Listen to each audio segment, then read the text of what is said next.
미국의 심리학자였던 하버드 교수로 지냈었던 윌리엄 제임스가 남긴 유명한 말이 있죠. 생각이 바뀌면 행동이 바뀌고, 행동이 바뀌면 습관이 바뀌고, 습관이 바뀌면 인격이 바뀌고, 인격이 바뀌면 운명이 바뀐다. 그는 생각의 변화 가운데 그 인생이 바뀔 수 있다는 것을 지적한 것이죠. 그런데 성경은 우리에게 하나님의 사람 성도는 이미 심령이 변화된 사람이다, 그렇게 말씀하고 있어요. 그래서 사도 바울은 계속해서 변화된 심령의 옷을 입어야 된다, 그렇게 우리에게 권고했던 것이죠. 에베소서 4장 23절 24절 말씀에 이렇게 되어 있습니다. 오직 너희의 심령이 새롭게 되어 하나님을 따라 의와 진리의 거룩함으로 지으심을 받은 새 사람을 입어라. 그리고 잠언에서는 이 변화된 마음에서 결국에는 생각이 나온다고 이야기하는 것이죠. 잠언 23장 7절에 보면 이렇게 되어 있습니다. 대저 그 마음의 생각이 어떠하면 그 위인도 그러한즉 그가 내게 먹고 마시라 할지라도 그의 마음은 너와 함께 하지 아니함이라. 사랑하는 성도 여러분, 그러므로 성도는 이미 심령이 새롭게 된 자로서 마음에 헛된 마음이 계속 채워지지 않도록 그것을 잘 훈련할 수 있어야 되는 것이죠. 오늘은 우리가 십계명의 말씀 중에서 제일 마지막 10번째 계명을 살펴볼 차례입니다. 이 10계명은 바로 마음의 생각을 다루는 거예요. 그것은 이웃의 집에 대하여 탐심을 가지지 말라는 거예요. 오늘 읽은 17절 말씀 우리 같이 한번 읽어볼까요? 17절 다 같이 시작. 내 이웃의 집을 탐내지 말라. 내 이웃의 아내나 그의 남종이나 그의 여종이나 그의 소나 그의 낙이나 물은 내 이웃의 소유를 탐내지 말라. 소유리 문답 81번은 이 10계명이 10번째 계명이 금하는 것이 무엇인지를 가르쳐주고 있어요. 10계명이 금하는 것은 우리 자신의 처지에 만족하지 않고 이웃의 성공을 시기하거나 배아파하고 그 소유를 탐내는 마음과 행동입니다. 참으로 잘 지적했어요. 여러분, 바로 10계명은 마음의 죄를 다루는 거예요. 그동안 우리가 5계명부터 9계명까지 사람과의 관계에 대한 계명을 살펴보았지 않습니까? 근데 그 5계명부터 9계명까지는 행동에 관한 계명이라면 오늘 10계명은 행동의 원인이 되는 이 마음의 욕망에 대해서 하나님은 말씀하고 있는 거예요. 여러분, 세상의 모든 법은 외적인 행동만 다루지만 하나님의 법은 외적인 행동뿐만 아니라 마음의 생각도 하나님이 판단하시고 하나님이 지금도 살펴보시고 그 마음의 생각을 바꾸지 않으면 안 될 것을 성경은 보여주고 있는 것이죠. 따라서 10번째 계명은 자신이 죄인이 아니라고 생각하는 모든 사람의 생각에 철퇴를 가하는 거예요. 왜 그래요? 표면적으로는 죄인이 아닌 것 같아도 바로 이 10번째 계명에 비추어 보면 죄인이 아닌 사람은 아무도 없다는 사실이죠. 그 누가 이 부분에 대해서 변명할 수 있겠습니까? 어떤 사람은 나는 법 없이도 사는 사람이다, 그렇게 이야기하는데 여러분, 이 땅에 법 없이 사는 사람은 없어요. 왜 그래요? 하나님의 법이 그들에게는 잣대가 되고 하나님의 법이 그들에게는 반드시 필요하기 때문이죠. 그러므로 오늘 이 10계명을 받는 우리 앞에서 우리 자신을 돌아볼 때 우리가 하나님 앞에 죄인이 아니라고 말할 수 있는 사람은 아무도 없게 돼버리는 거예요. 그러므로 인생은 모두가 하나님 앞에서 범죄하는 자가 되었고, 따라서 자신을 돌아보며 이 말씀 앞에 하나님 앞에 자신을 비추어 보며 회개하지 않고는 새롭게 될 수가 없다는 사실을 지적하고 있는 것이죠. 로마서 3장 23절 24절 말씀에 모든 사람이 죄를 범하였음에 하나님의 영광에 이르지 못하더니 그리스도 예수 안에 있는 속량으로 말미암아 하나님의 은혜로 값없이 의롭다 하심을 얻은 자 되었느니라. 여러분, 우리 모두는 욕망을 가지고 있어요. 그러니까 욕망 자체가, 또 욕심을 부리는 자체가 여러분 죄는 아니에요.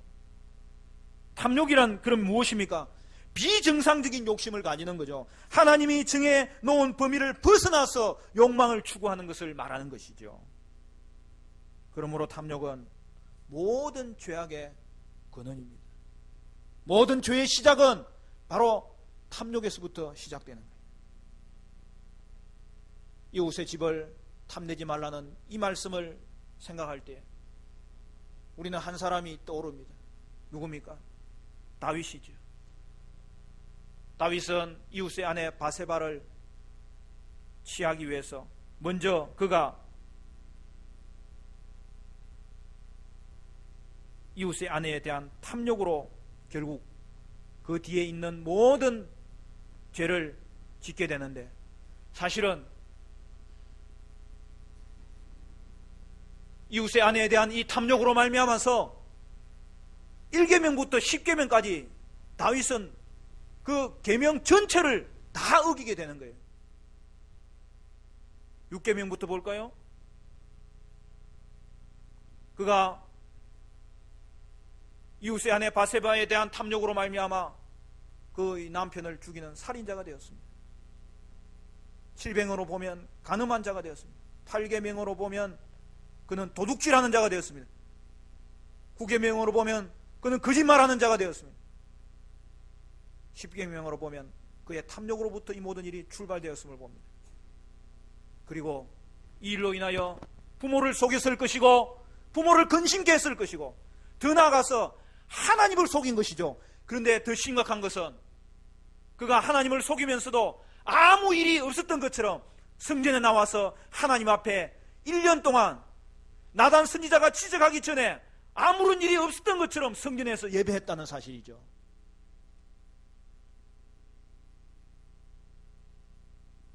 탐욕은 대표적으로 세 가지 형태로 나타납니다. 물욕과 명예욕과 성욕으로 나타나는데, 여러분 오늘날 이 시대의 우상이 바로 돈과 쾌락과 권력인 것을 생각할 때 이것이 다 연결되어 있는 거예요.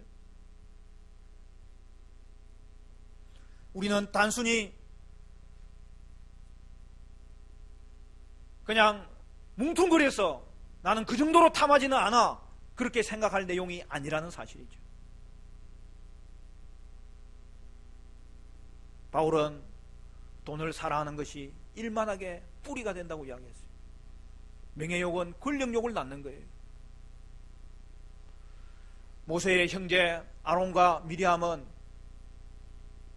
모세를 비방하였습니다.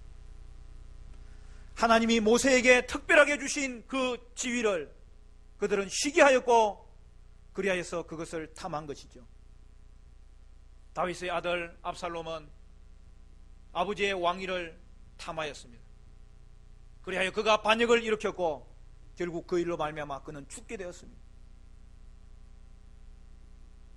이는 예수님의 제자들에게도 있었던 일인데, 예수님의 제자들은 예루살렘으로 주님께서 십자가 지시러 가는 그 과정 가운데서도 누가 큰지를 서로 다투면서 큰 싸움을 일으켰던 것이죠.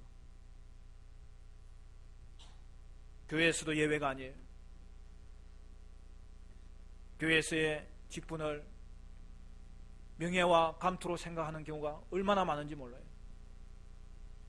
장로든 집사든 권사든 교사든 교회의 그 어떤 직책을 맡든지 간에 그것은 직분은 하나님이 주신 것으로, 여러분 직분은 은사예요. 선물이에요. 그리고 섬기라고 주신 그러한 하나님이 그 사람에게 맞게 하나님이 허락하시고 그에게 세워주시는 그러한 직분이므로, 직분은 언제나 은사라는 것을 잃지 않아야 되고 그 생각을 잊지 않아야 되는 거예요. 따라서 직분은 높고 낮음이 없는 거예요. 장로는 말씀 사역자인 목사를 도와서 성도들을 온전하게 세우는 목양 사역자입니다. 집사는 교회의 실무를 책임지는 행정 사역자입니다. 군사는 성도를 기도로 섬김으로 그들을 세우는 돌봄 사역자입니다. 교사는 다음 세대의 미래를 책임지는 교육 사역자입니다. 그래서 원래는 집사가 되고 나서 그 다음 단계로 장로가 되는 게 그게 아니에요. 각 직분은 하나님 주신 고유한 직분이에요. 그렇기 때문에 한 직분을 평생 동안도 간직할 수 있는 거예요. 왜? 그에게 주신 은사가 맞으면 그 직책을 통해서 하나님께 영광을 돌리도록 하나님이 그에게 그 직분을 맡겨주셨기 때문에 그런 거예요. 집사의 직분이 평생 직분이 될 수도 있고 장로의 직분이 평생 직분이 될 수도 있고, 서로를 존중하며 높여주며 자신은 그것을 통하여 하나님의 교회를 온전하게 세우는데 하나님이 나에게 이 은사를 주셨구나, 나에게 이 자리를 하나님 가장 적당하게 주셨구나 감사하며 다른 사람의 직분을 또한 인정하면서 그렇게 섬김의 직분을 다할 때에 하나님께서는 그 직분을 통하여 그 사람을 존귀하게 만들어주시고 하나님의 교회를 든든히 세워가시는 것을 볼 수 있습니다. 그게 직분의 원리예요.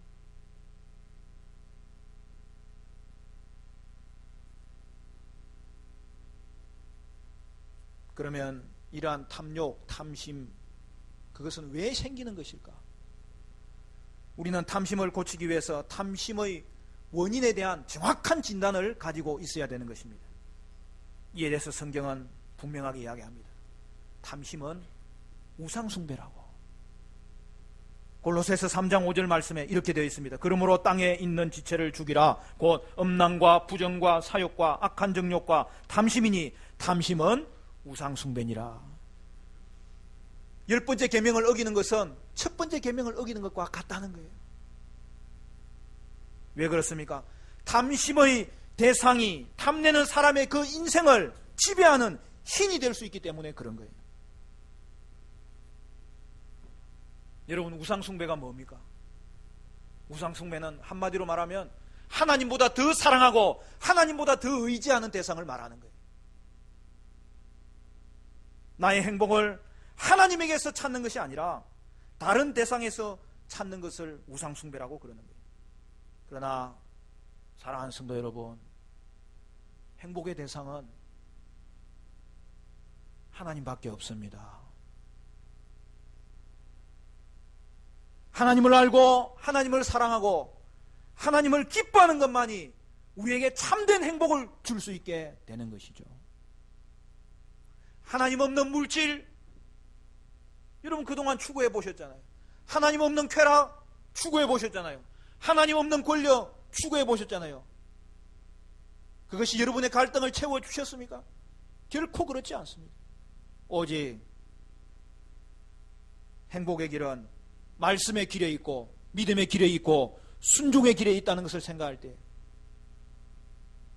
우리는 우리에게 행복을 진정으로 채워줄 수 있는 분은 하나님밖에 없다는 사실을 다시 한 번 더 점검하면서 우리 자신을 돌이킬 때에 우리가 탐욕의 유혹에서 벗어나게 된다는 사실이죠.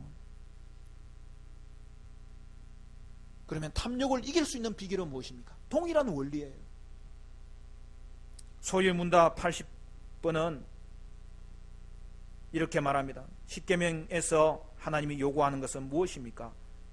제 10번째 계명에서 하나님이 요구하는 것은 우리 처지에 전적으로 만족하고 이웃과 그 이웃을 바르고 따뜻한 마음으로 대하는 것입니다. 결국 여러분 10계명이 강조하는 게 뭐예요? 10번째 계명이 강조하는 건 뭐예요? 그것은 자족의 가치를 말하는 거예요. 여러분, 자족이 뭐예요? 자기 자신에 대해서 만족하는 것이죠. 자신의 형편에 대해서 그냥 만족하는 것이 아니라 소요리 문답의 내용대로 우리의 처지에 대하여 전적으로 만족하는 것, 그것이 10번째 계명이 우리에게 요구하는 신앙의 훈련이고 성도의 신앙생활의 원리가 된다는 사실이죠. 그래서 디모데전서 6장 6절에는 그러나 자족하는 마음이 있으면 경건은 큰 이익이 되느니라, 그렇게 말씀하는 거예요. 그동안 우리가 살펴본 5계명에서 10계명까지는 사람과의 관계에서 우리가 어떤 가치를 추구해야 되는지를 보여주는 것이죠. 사람과의 관계에서 유익을 쫓는 것이 아니라 가치를 쫓는 거예요. 하나님이 사람과의 관계에서 그 관계가 회복되고 아름다워지고 서로 간에 큰 힘이 되도록 하신 그 가치를 추구할 때에 하나님은 우리에게 하나님과의 관계가 회복된 자로서 이 땅을 살아갈 때에 그들의 삶의 관계가 얼마나 아름답게 변화될지를 보여주고 있는 것이죠. 사랑하는 성도 여러분, 5계명은 권위의 가치를 말했습니다. 부모의 권위는 하나님이 주신 권위라는 거예요. 6계명은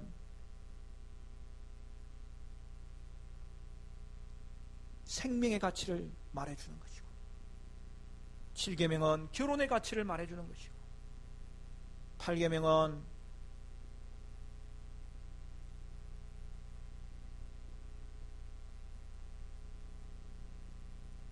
오늘 우리 가운데 하나님이 허락해 주신 이 소유가 하나님이 맡겨주신 하나님의 도구라는 것을 기억할 때 나에게 주신 소유도 다른 사람에게 맡겨주신 이 소유도 가치 있게 여겨라는 것을 이야기할 때 소유의 가치를 말해주는 것이고 9계명은 말의 가치, 우리의 말이 얼마나 은혜롭고 아름다운 말이 되고 그것이 우리에게 삶에서 얼마나 풍요롭게 만드는지를 하나님께서 귀하게 여기심을 바라보라고 그 은혜의 가치를 말씀하는 것이고 마지막으로 오늘 우리에게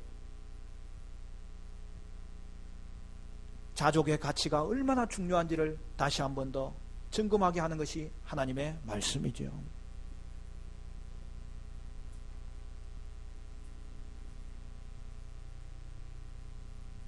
세상 사람들은 그렇지 못할지라도 하나님의 자녀는 바로 이 10번째 계명을 지킴으로 말미암아 그의 인생이 아름답고 복되고 영광스럽게 될 것을 이 땅에서도 하나님의 계명을 순종할 때에 벌써 이 땅에서부터 하나님 자녀의 삶, 천국의 삶을 이루게 될 것을 분명하게 말씀하고 있는 것이죠.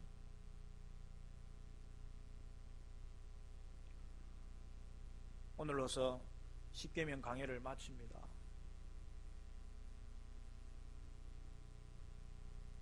십계명이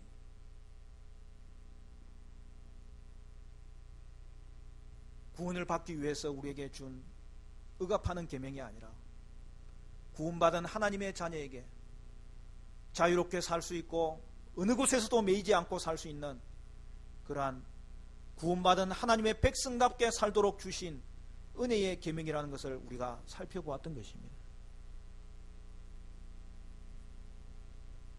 연말 특세부터 시작했는데 여러분 이 10계명의 내용을 하나하나 꼬집어 볼 때 이 말씀이 우리에게 주신 것이 얼마나 귀한 말씀인지 저와 여러분이 다 느낄 수 있었고 또 이 말씀으로 인하여서 우리가 은혜를 받을 수 있었고 그리고 이 말씀이 내 인생을 복스럽게 하는 말씀이구나 다시 한 번 더 생각할 수 있는 기회가 되었을 거예요. 할렐루야. 사실 말씀을 묵상하면서 제게 더 큰 은혜가 있었어요. 그래서 10계명을 우리가 그냥 이제 외우는 것까지는 됐잖아요. 아직 안 됐습니까? 됐잖아요. 이제는 하나하나를 관찰하면서 생각하면서, 그리고 그것이 우리의 삶에서 나타날 때에 그것이 우리에게 주는 은혜가 더 크고 더 놀랍게 되는 거예요. 사랑하는 성도 여러분, 이 은혜의 계명이 저와 여러분에게 빛을 따라 걸어가는 인생길 가운데 하나님께서 복 주시는 복의 말씀이 되시기를 주님의 이름으로 축원합니다. 십계명은 계속 반복해서 공부해야 돼. 우리 자녀들에게도 가르치고,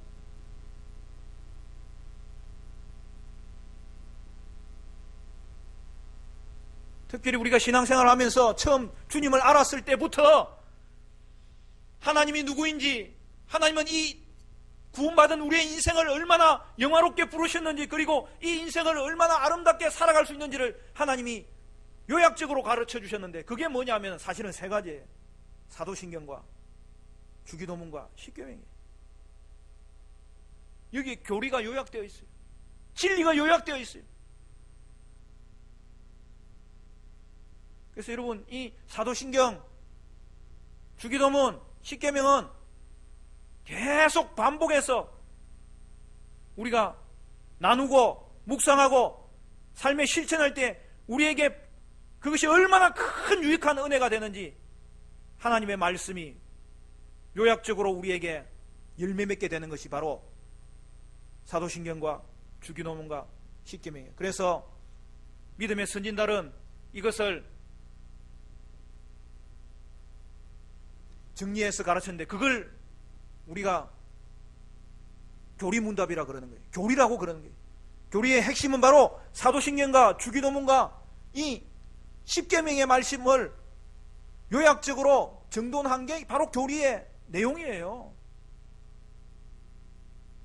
그래서 제가 특별히 소요리문답, 요리문답이라는 게 교리문답이에요. 요자란 말은 중요한 교리라는 뜻이에요. 근데 소요리문답은 작은 교리책자라는 말이에요. 대요리문답도 있어요. 그거는 큰 교리책자. 그리고 그것을 전체적으로 설명한 것을 신앙고백서라고. 그래서 웨스트민스터 신앙고백서와 대요리문답, 소요리문답이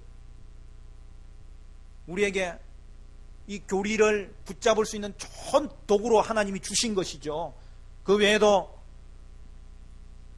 이 교리가 우리에게 주는 은혜가 많기 때문에 계속 소요리문답은 초신자와 주일학교 학생들에게 원래 가르치는 거고, 대요리문답은 장년과 목회 후보생한테 가르치는 거예요, 원래가. 그런데 우리가 그것의 내용이 뭔지를 생각할 때 사도신경과 주기도문과 십계명의 내용이기 때문에 여러분, 이 세 가지가 우리 삶 가운데서 계속 확인되고 알아지고 실천될 때에 우리의 삶이 얼마나 든든히 써가는지를 우리는 알 수 있기 때문에, 여러분, 우리가 이 십계명 강해로 끝내지 말고 계속 여러분이 교리를 알아가고 실천함으로 말미암아 저와 여러분의 삶이 하나님 주신 이 은혜가 얼마나 놀라운지 체계가 서고, 삶이 체계가 서고, 여러분의 인생이 체계가 서는 것이 바로 말씀이고 말씀의 요약인 교리라는 사실을 여러분 결코 잊지 말고, 그것이 여러분에게 복이 되는 말씀, 계속 여러분 가까이 가지고 점검하는 말씀이 되어야 되겠다. 제가 그런 소원이 또한 생기게 된 것이에요. 그래서 소요리문답은 십계명 파트만 했는데, 우리 다른 부분도 제가 강의를 통해서 할지 설교를 통해서 할지 제가 같이 나누어야 되겠다 하는 생각을 가지게 되었는데, 어차피 설교 시간에 하는 게 나을 것 같아요.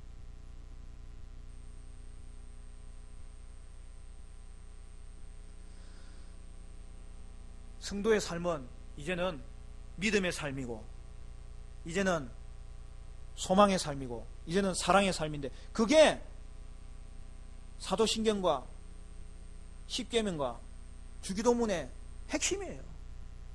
우리가 예수를 믿고 그 믿음의 도리가 어디서부터 출발되었고 그 내용의 개념이 무엇인지 사도신경을 통해서 알게 되는 거예요. 우리가 사랑하는 생활은 바로 십계명이 우리의 삶의 지침이 될 때에 우리는 그렇게 행할 수 있는 거예요. 그럼에도 불구하고 우리에게는 계속 은혜가 필요해요. 그것은 우리가 소망을 간직하는 기도 가운데 하나님의 은혜로 우리는 이 계명이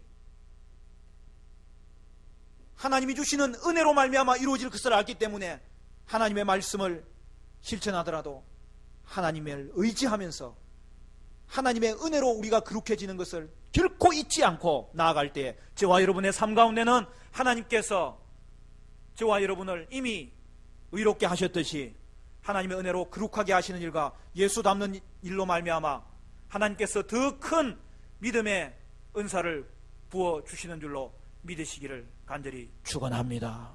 그래서 계속 이 부분은 반복해야 됩니다. 반복하면 여러분 곰탕 먹어봤죠? 곰탕이 맛있는 집은 한 번 끓여서 내는 집이 아니에요. 저는 뭐 몇 번째 끓일 때가 맛있는지 모르겠어요. 근데 하나님의 말씀 그리고 하나님의 말씀을 체계로 가지고 있으면 그의 인생이 더 진국이 되고 곰탕은 모르겠어요. 한 6번 더 끓이면 또 더 줄어들지만 하나님의 말씀은 끓일수록 묵상할수록 그것을 곰곰이 생각할수록 우리에게 복이 되고 안전을 주고 확신을 주고 능력을 두고 영광을 주게 되는 것을 여러분 기억하시고 이 십계명의 말씀이 빛을 따라 살아가는 저와 여러분의 삶 가운데 지침이 되고 근거가 되고 확신이 되고 우리에게 하나님께서 주시는 은혜의 나침반이 되는 그러한 복된 말씀이 되시기를 주님의 이름으로 축원합니다. 그래서 특별히 10번째 계명 이 자족의 원리를 배우면 신앙의 큰 단계가 더 깊은 단계가 이루어지는 것을 볼 수 있는데 5계명부터 9계명까지 모든 계명을 어기게 하는 유혹으로부터 우리를 지켜주는 것이 자족의 신앙, 자족의 원리라는 것을 오늘 우리에게 가르쳐주고 있는 것이죠. 히브리서 13장 5절에 보면 돈을 사랑하지 말고 있는 바를 족한 줄로 알라. 그가 친히 말씀하시기를 내가 결코 너희를 버리지 아니하고 너희를 떠나지 아니하리라 하셨느니라. 사랑하는 성도 여러분, 물질의 우상을 버리지 못하는 이유가 바로 자족하는 마음이 없기 때문인 것을 성경은 지적하고 있는 거예요. 그러면 자족하는 마음은 어떻게 오는 것입니까? 어디에서 오는 것입니까? 그거는 너무나 분명한 거죠. 하나님과의 관계에서 자족의 마음이 오는 거죠. 여러분은 여러분의 형편을 만족하십니까? 하나님, 나는 왜 이렇게 지지리도 궁상입니까? 제가 일부 예배 때는 청소년들한테 물어봤어요. 거울 앞에 선 자신의 모습을 만족하십니까? 애들이 고개를 절레.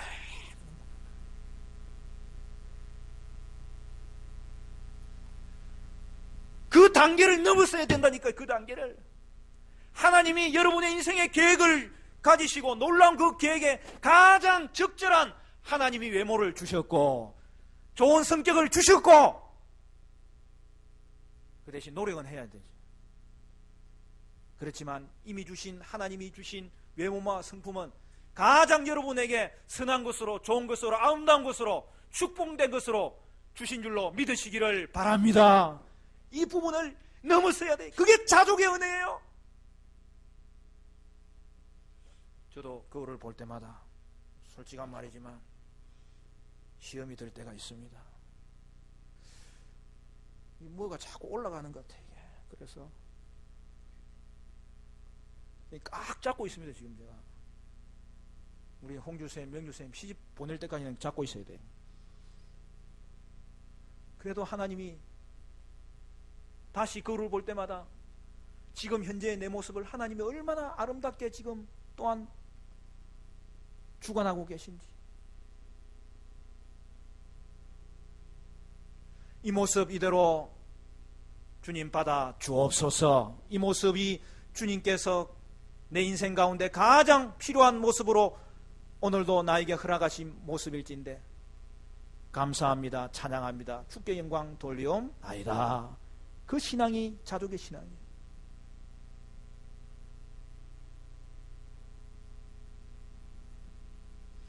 우리가 하나님에 대해서 깊이 알 때 우리는 자족할 수 있어요. 감사할 수 있어요. 하나님께는 모자람이나 결핍함이 없기 때문입니다. 하나님은 이 땅을 창조하셨을 뿐만 아니라 지금도 이 땅을 다스리시고 공급하시고 주관하시는 통치자가 되십니다. 사랑하는 성도 여러분, 바로 그 하나님이 여러분의 아버지가 되심을 믿으시기를 바랍니다. 그러니 오늘 여러분은 하나님의 자녀고 그의 기르시는 양이에요. 그러므로 하나님과의 관계가 회복된 자녀는 이미 세상에서 모든 것을 얻은 자예요. 하나님 한 분만 소유하면 세상의 모든 것을 소유하게 되는 거예요. 그러므로 하나님의 자녀는 삶의 모든 환경 가운데서도 하나님의 섭리를 신뢰하고 그것을 의지하는 것이죠. 다윗이 사울이 바울이 말한 것처럼 모든 것이 합력하여 선을 이룬다고 고백하였는데 오늘 하나님의 선하심에 대해서 성도는 확신하는 거예요. 고난도 결국은 하나님의 큰 그림에서 볼 때는 우리에게 유익이라는 거예요. 우리가 탐내지 않는 이유는 단 한 가지입니다. 우리는 주 안에서 자족할 수 있습니다. 그러므로 성도는 현재의 삶에 만족하고 현재의 상황을 기뻐하고 하나님께 감사하는 자예요. 할렐루야! 하나님과의 관계 안에서 세상을 보셔야 돼요. 하나님, 나는 집에서 밥하고 빨래하고 애만 키우고 있는데 내가 하나님 아무리 사랑해도 다른 사람 알아줄 수 있는 표가 나지 않아요. 그렇게 생각하는 사람들이 있습니까? 하나님, 내가 최선을 다해서 직장 생활하지만 하나님, 나는 너무 부족해요. 하나님을 위해서 큰 일을 하고 싶은데 나는 가진 것이 없어요. 그렇게 여러분 생각하는 경우가 있습니까? 사랑하는 성도 여러분, 여러분이 가진 가장 큰 소유는 하나님 자신이고 여러분이 행할 가장 큰 일은 여러분이 어떤 곳에 처해 있든지 그 처한 곳을 만족하셔야 되고 하나님 앞에서 여러분 그 일로 말미암아서 하나님께 감사하셔야 되고 여러분이 처한 자리에서 하나님의 말씀에 순종하는 것이 여러분이 행할 일임을 여러분 기억하셔야 됩니다. 여러분이 현재 처한 곳에서 만족하는 모습을 사람들이 볼 때에 그것이 하나님에 대한 가장 큰 증거가 된다는 것을 여러분 기억하셔야 됩니다. 그러므로 하나님과의 관계가 회복된 자는 탐욕의 삶에서 벗어날 수 있게 되는 거예요. 빌립보서 1장 21절에 이는 내게 사는 것이 그리스도니 죽는 것도 유익함이라. 사랑하는 성도 여러분, 저와 여러분은 죽는 것도 유익한 자인데 오늘 우리를 흔들 수 있는 것이 그 어떤 것도 없는 것입니다. 우리가 이 땅에 사는 것은 하나님이 사명 감당하라고 생명 주신 것인데 그 일을 위해서는 하나님은 우리에게 필요한 모든 것을 지금도 공급하시고 채우시고 오늘 우리를 만족해 하시는 하나님이십니다. 사랑하는 성도 여러분, 이 한 해 저와 여러분의 삶이 예수로 만족하는 삶 되시기를 바라고 어떠한 형편에 드는지 자족의 비결을 배워서 하나님께 감사하시고 하나님을 더 깊이 알아가시고 하나님을 사랑하시고 하나님으로 인하여 즐거워하는 복된 믿음의 삶이 되시기를 주님의 이름으로 축원합니다.